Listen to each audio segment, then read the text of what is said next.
आज जो देश में Bharatiya Janata party operation lotus का गंदा खेल खेल रही है, उसका एक बहुत महत्वपूर्ण मामला सामने आया है।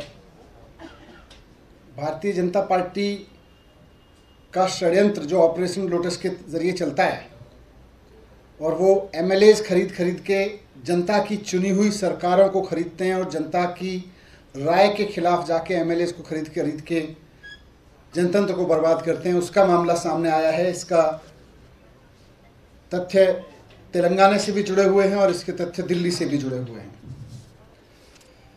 27 अक्टूबर को आप सब जानते हैं, मीडिया में रिपोर्ट हुआ, आप लोगों ने भी रिपोर्ट, आप में से कुछ लोगों ने रिपोर्ट किया, सबने तो नहीं किया। 27 अक्टूबर को साइबराबाद में एक रेड होती है और वहाँ पर भारतीय जनता पार्टी के एमएलए खरीदने वाले ऑपरेशन लोटस के 3 दलाल रंगे हाथों पकड़े जाते हैं। 100 करोड़ रुपए के साथ पकड़े जाते हैं। उन दलालों के ये फोटोग्राफ हैं, मैं आपको दिखाता हूँ। ये तीनों लोग जो इस फोटो में हैं, ये तीनों दलाल भारतीय जनता पार्टी के ऑपरेशन लोटस चलाते हुए 100 करोड़ रुपए के साथ एमएलए खरीदने के लिए ले गए, 100 करोड़ रुपए के साथ पकड़े गए। ये तीनों दलाल हैं रामचंद्र भारती, सिमैया और नंद कुमार। तो रामचंद्र भारती जी को स्वामी भी कहते हैं क्योंकि इनका नाम आगे आएगा, ये स्वामी हैं।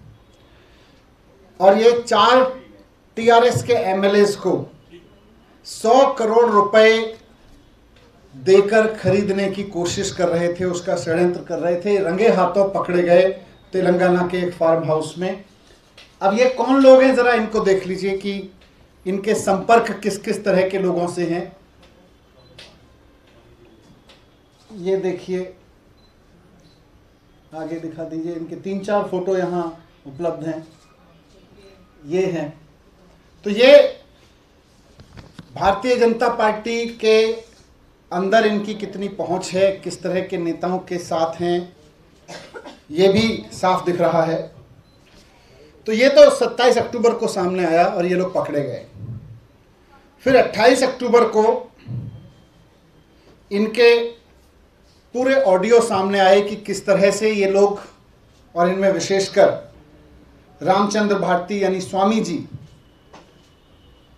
टीआरएस के एमएलएज के साथ बात करके उनको पोच करने की और एमएलएज लाने की पूरी साजिश रच रहे थे। किस तरह से ये ऑफर कर रहे थे कि आप और एमएलएज लेके आओ, पैसा भी देंगे, पोस्ट भी देंगे, गाड़ी घोड़ा गाड़ी सिक्योरिटी भी देंगे। सारी बातचीत है, 14 मिनट की बातचीत सामने आई थी 28 तारीख को इनकी। और उसमें चौंकाने वाली चीज़ ये थी कि जो दलाल है एमएलए खरीदने वाला भारतीय जनता पार्टी का, वो साफ साफ खुलेआम उस एमएलए को कह रहा था कि बीएल संतोष जी से पहले आप आओ, पैसे देंगे, नाम बताओ एमएलए के साथ लेके आओ, पैसे देंगे, सिक्योरिटी देंगे, घोड़ा गाड़ी देंगे और बीएल संतोष जी से और नंबर 2 से मिलवाएंगे। उसके बाद फिर आपकी डील फाइनल होगी।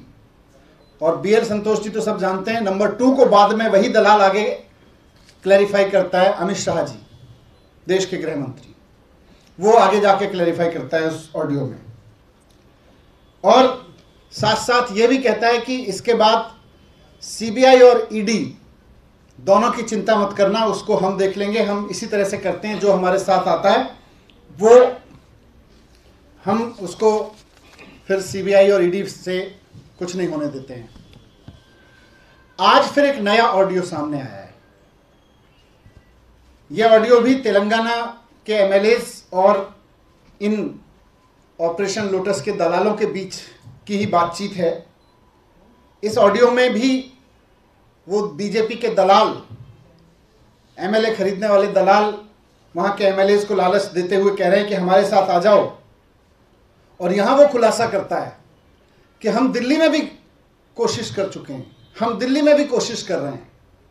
वहाँ वो उसको बताता है कि दिल्ली के 43 एमएलएज को तोड़ने की हम कोशिश कर रहे हैं। यानी कि इन्होंने दिल्ली के 43 एमएलएज को खरीदने का पैसा रखा हुआ है। मैं पहले आपको वो ऑडियो सुनवाता हूँ। हम थोड़ा सा ऑडियो, छोटा सा ऑडियो 1 मिनट का वो सुन लेते हैं जो आज सामने आया है। Then we will have the complete operation whatever this. So apart from this, we are getting the Delhi also. Okay. We are having 43 numbers there. So that is also on the same route. No, we are operating in Delhi also. So that is more. We have 43. So they will retain their membership. Okay. Then what we will do? I will be there on 22. And before you coming, take some things. I know what in the morning itself we had a 1 hour discussion with both the people. Shah asking about that was underline is okay. Underline is okay for you. Okay. वो बता रहा है कि 1 घंटे हमारी बातचीत हुई है।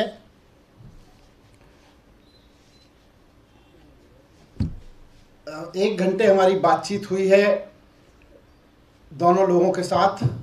आगे उसका रेफरेंस भी दे रहा है कि शाह और BL संतोष जी के साथ, मिस्टर अमित शाह और BL संतोष जी के साथ में। तो बहुत स्पष्ट है। आपको याद होगा थोड़े दिन पहले आम आदमी पार्टी के MLAs ने मिलकर पूरा इसका भांडा फोड़ा था कि किस तरह से उनको बीजेपी के दलाल आके ऑफर दे रहे थे और उनको अरविंद केजरीवाल जी का पार्टी का साथ तोड़ने की कर रहे थे। मेरे साथ भी कोशिश की थी। और सेम वे आज वही दलाल, उसी तरह के दलाल ऑडियो में कह रहे हैं कि we are operating in Delhi also in same वे।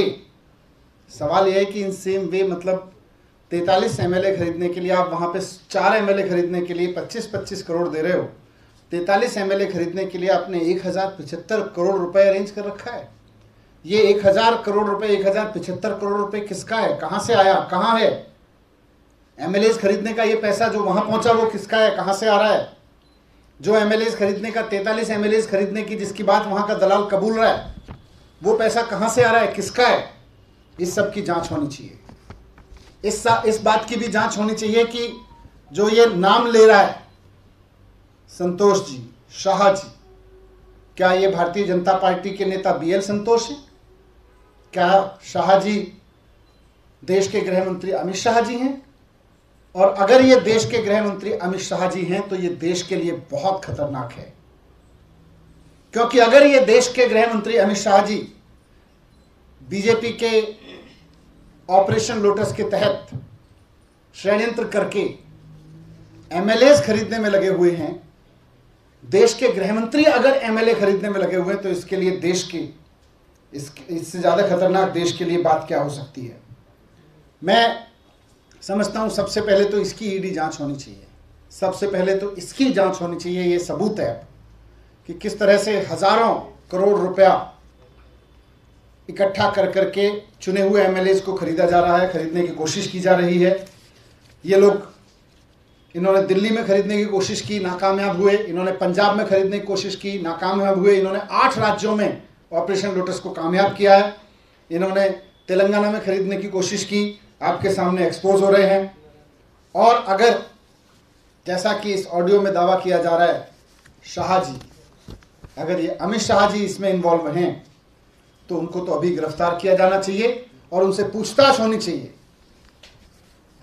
क्योंकि अगर एक MLA खरीदते हुए दलाल पकड़ा जाता है और पुलिस की गिरफ्त में है और उसके ऑडियो में देश के गृह मंत्री का अगर नाम आ रहा है, तो ये देश के लिए, पूरे देश के लिए खतरनाक चीज़ है। पूरे देश की सिक्योरिटी के लिए, पूरे देश के भविष्य के लिए खतरनाक चीज़ है। इसलिए मैं समझता हूँ कि तुरंत अगर ये वही शाह हैं, अमित शाह जी, तो इनको गिरफ्तार होना चाहिए तुरंत और इनसे पूछताछ की जानी चाहिए और इनको गृह मंत्री के पद से हटाया जाना चाहिए। Thank you.